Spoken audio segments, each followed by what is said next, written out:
Hello and welcome to today's video. In today's video, we are going to learn about balancing chemical equations. Balancing chemical equations, particularly equations dealing with hydrocarbon compounds.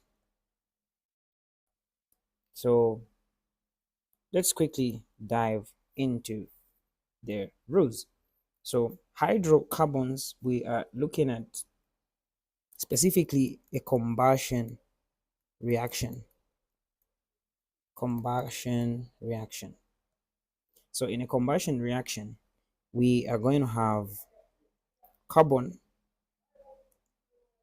hydrogen reacting with oxygen, producing either carbon dioxide plus water or carbon monoxide plus water. So a combustion reaction results into two products. The first one is known as complete combustion. The second one is known as incomplete combustion. Let's quickly look at how we balance these equations. So the rule is very simple. When you're balancing these compounds, this is the rule.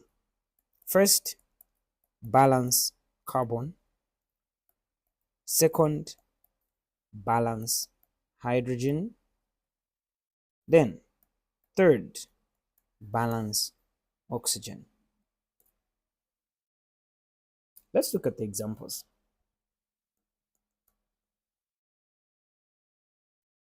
So example number 1, we have CH4 plus O2 giving us CO2 plus H2O. So to balance this equation, remember when we are balancing equations, we always put the coefficient in front, and that coefficient is supposed to be the one number.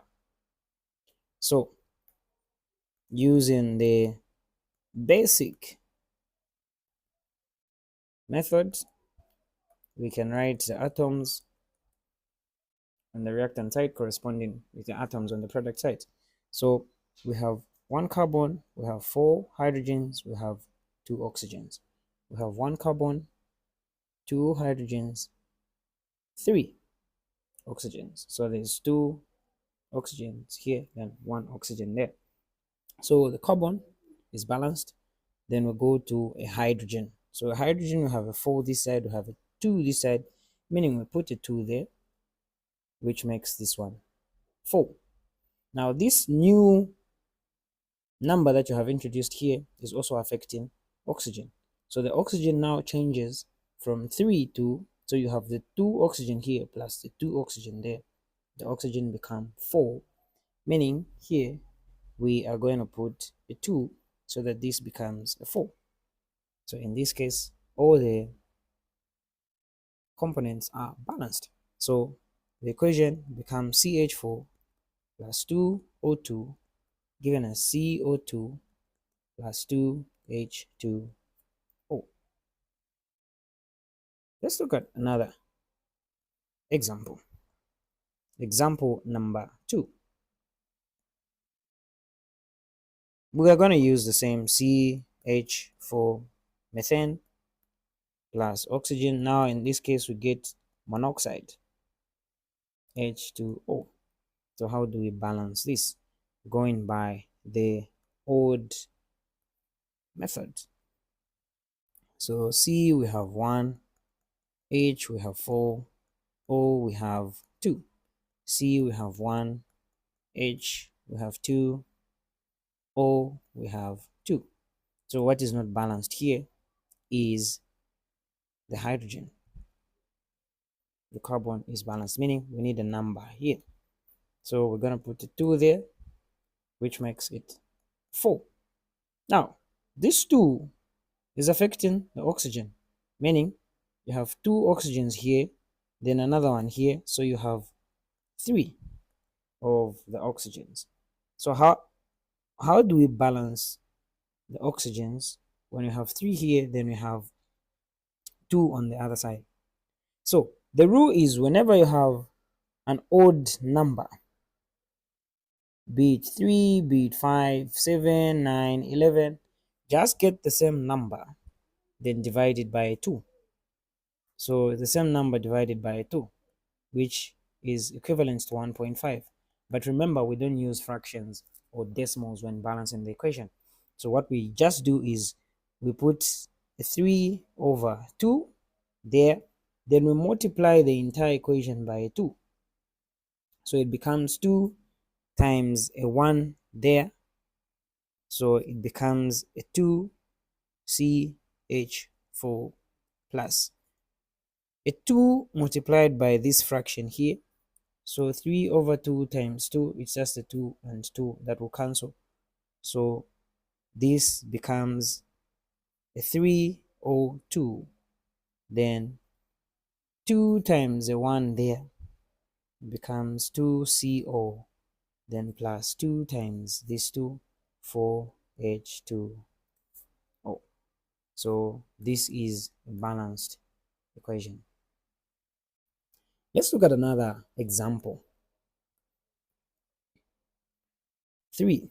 Let's say we have C2H6 plus O2 giving us CO2 plus H2O. So to balance this equation is C2H6O, we have 2. Then C there you have 1, H you have 2, O you have 2 here plus that one there will have 3. So remember, the rule is you have to balance the carbon first, hydrogen, then oxygen. So to change this, I have to put a 2 there. So if I put a 2 there, the carbon becomes a 2. Then we shift to hydrogen. There's a 6 here, meaning I have to put a 3 there. So 3 times this 2, this becomes a 6. Then how do I balance the oxygens? So here I have a 2. There with all the introduction of these coefficients, it's going to affect the oxygen. So the oxygen becomes 2 times this, it's 4. Then 3 in front there plus 3, so I have 7.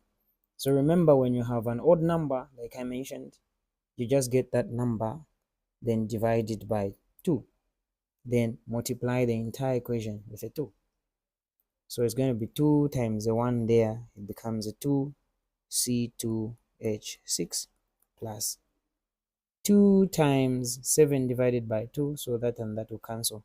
So there I remain with a 7 or 2. Then 2 by 2 gives us a 4 CO2 plus 2 by 3 becomes a 6 H2O. So when you confirm here, you find that everything is balanced. In case you're doubting, we can confirm. So carbon here is going to be 2 times this, it's a 4. Hydrogen, this times this, it's a 12. Oxygen, 7 times this, it's a 14. When you go the other side, carbon, 4 times 1, carbon is 4, it's balanced. We go to hydrogen, 6 times 2 there, it's a 12, so it's balanced. Oxygen, so we have 4 times 2 here, 8, plus 6 times 1 there, 6, giving us 14. So everything is balanced. Let's look at another example, which is example number 4. Let's say we have C3H6 plus O2, then CO2 plus H2O. So you can pause the video and then try it out. So remember, carbon 3, H6, O2, then carbon 1, hydrogen 2, oxygen. So 2 plus 1, 3. So how do we balance this equation? So we put a 3 there, then this becomes a 3. Then we have 6 there, meaning there put a 3. Then this becomes 6. Oxygen, this times this 6 plus the 3 times 1 there, 3, giving us 9. So an odd number is 9 divided by 2, multiplied everything by. So it becomes 2C3H6 plus 9 over 2 times 2, that and that to cancel, is 9. So 9O2. These times this 6CO2 plus these times this 6H2O. To confirm, you see this times this 6, H this times that 12. Oxygen 9 times this 18. This side C is going to be this times carbon 6 times 1 6. Hydrogen 6 times this 12. Then oxygen 6 times 2 is 12 plus 6 times 1 6, giving us 18. So find that the equation is balanced. All right, see you in the next video.